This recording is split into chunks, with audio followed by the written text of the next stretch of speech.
کیا مذموم حرکت کر رہے ہیں کہ ایک صوبے کو دوسرے صوبے سے لڑانے کی کوشش کر رہے ہیں. پتہ چل گیا ہے کہ پنجاب آگے بڑھ گیا ہے تو ان کا اب طریقہ یہی ہے کہ آؤ اور ان کو تنگ کرو, اتنا تنگ کرو کہ یہ کوئی کام نہ کر سکے.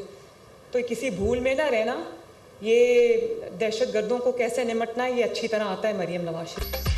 ذہنی مفلوج لوگوں سے کام ہوتا ہے, نہ کسی کو کرنے دیتے ہیں. ان کا کام ہی جلاؤ گھراؤ ہے. مجھے فرق نہیں پڑتا. ہر روز ڈراموں سے عوام کی خدمت میں خلل آتا ہے. پنجاب پر بار بار حملہ کر رہے ہیں. 20,000 شل پنجاب پولیس پر چلائے گئے. دوسرے صوبے پر حملہ کرنے کے بجائے خیبر پختونخوا عوام کی خدمت کریں. خیبر پختونخوا کے عوام کا پیسہ اپنی سیاست چمکانے کے لیے خرچ کیا جا رہا ہے.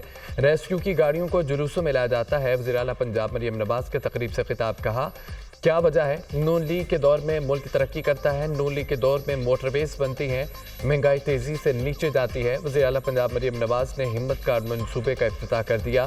کہا کہ خصوصی افراد کو قومی دھارے میں شامل کرنا ترجیح ہے. پنجاب حکومت خصوصی اقدام کیا تنہا نہیں چھوڑے گی, مسائل حل کریں گی.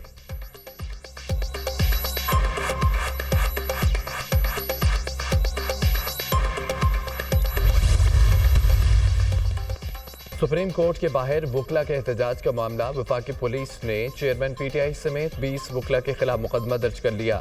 مقدمہ انسداد دہشت گردی ایکٹ اور سنگین دفعات کے تحت درج کیا گیا. مقدمے میں لطیف کھوسہ, شبلی فراز, سلمان اکرم راجہ, اعظم سباتی سمیت دیگر نامزد ہیں. مقدمے میں نامزد مصطفین کاظمی کو اسلام آباد سے گرفتار کر لیا گیا. مقدمہ ایس ایچ او تھانہ سیکریٹریٹ کی مدیریت میں درج کیا گیا. ایف آئی آر کے متن میں کہا گیا ہے کہ مظاہرین نے سرکاری اداروں کے سربراہ کا پتلا جلایا ہے. پولیس افسران اور اہلکاروں سے مزاحمت کی سنگین نتائج کی دھمکیاں دی.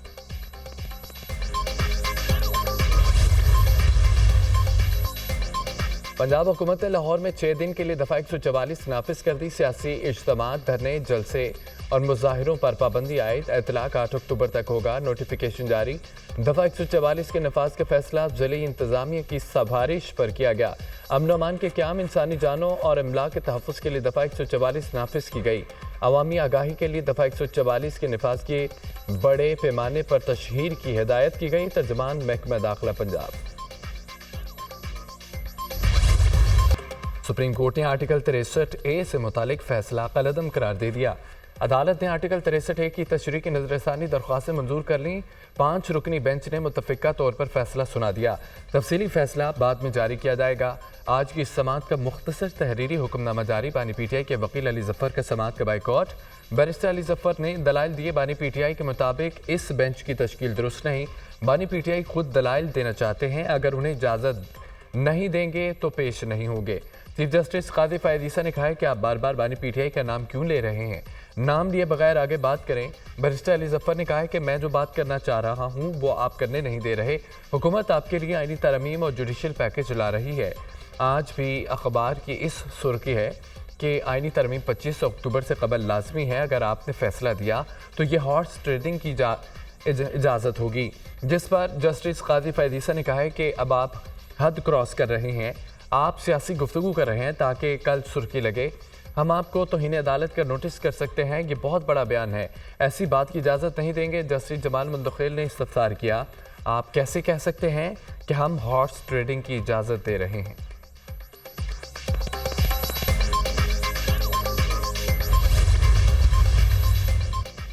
سیاسی جماعتیں جج یا چیف جسٹس کے ماتحت نہیں ہوتی. جج کون ہوتا ہے کہنے والا کہ کوئی رکن منحرف ہوا.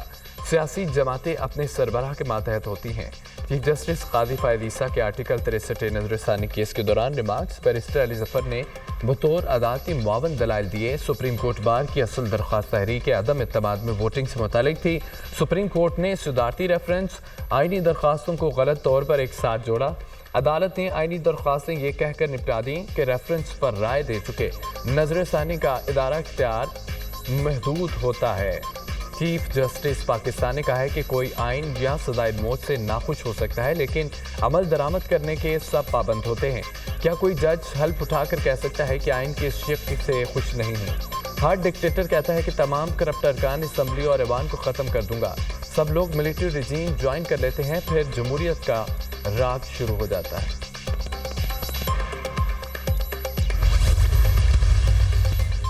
ممکن آئینی ترمیم پر حکومت اور بار کونسل کی کمیٹی کا متعدد شقوں پر اتفاق ہو گیا۔ سپریم کورٹ کے ججز کی مدت نہ بڑھانے کا فیصلہ۔ وفاقی آئینی عدالت کے ججز کی ریٹائرمنٹ کی مدت 68 سال اور سپریم کورٹ کے جج کی ریٹائرمنٹ کی مدت 65 سال برقرار رکھنے کا فیصلہ۔ آئینی عدالت کے جج کی مدت میں 3 سال کا اضافہ ہوگا۔ سپریم کورٹ کے ٹاپ 3 ججز میں سے کسی ایک کو چیف بنایا جائے گا۔ پاکستان بار کونسل کا وفاقی آئینی عدالت میں ججز کے طریقہ کار اور حکومتی مسودے سے اختلاف۔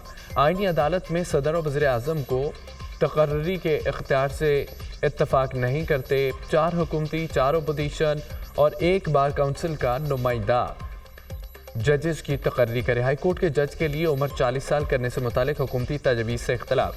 ہائی کورٹ جج کی تقرری کے لیے عمر کم از کم 45 سال ہونی چاہیے۔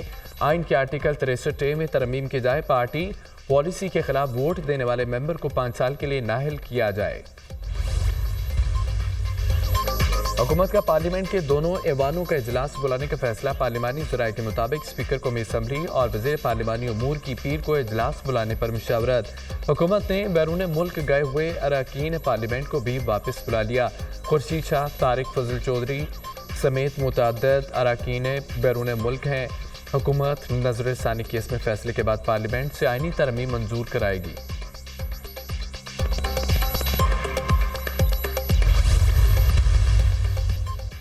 سپریم کورٹ میں این 37 میں ووٹوں کی دوبارہ گنتی کا کیس۔ پیپلز پارٹی کے ساجد طوری اور الیکشن کمیشن کی اپیلیں واپس لینے کی بنیاد پر خارج کر دی گئیں۔ MWM کے حمید حسینی کی کامیابی کا نوٹیفیکیشن برقرار۔ PK 99 بنوں سے دوبارہ گنتی کی درخواست بھی واپس لینے کی بنیاد پر خارج۔ سپریم کورٹ نے PK 78 پشاور میں دوبارہ گنتی کی درخواست بھی خارج کر دی۔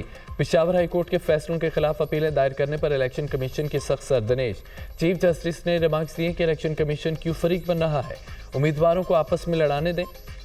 الیکشن کمیشن کیوں اپنی ساکھ خراب کر رہا ہے کہ عدالت الیکشن کمیشن کے خلاف سخت احکامات جاری کرے۔ نتائج مرتب ہونے کے بعد الیکشن کمیشن کا اختیار ختم ہو جاتا ہے۔ الیکشن کمیشن پہلے کامیابی کے نوٹیفیکیشن جاری کرتا ہے، پھر کہتا ہے گنتی دوبارہ کرو۔ اگر درخواستیں زیر التوا تھیں تو کامیابی کا نوٹیفیکیشن بھی کیوں جاری کیے؟ نوٹیفیکیشن کسی عدالتی حکم پر ہوتے تو بات اور تھی۔ الیکشن کمیشن نے پنجاب میں 8 ٹریبونلز تشکیل دے دیے۔ لاہور، ملتان، بہاولپور اور راولپنڈی کے لیے ٹریبونلز قائم۔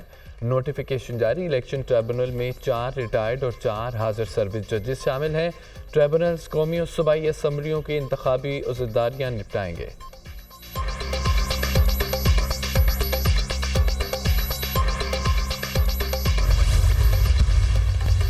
کانگو میں کشتی خوفناک حادثے کا شکار، 87 افراد ہلاک، لاشیں نکال لی گئیں۔ کشتی کو حادثہ جھیل کیو میں پیش آیا۔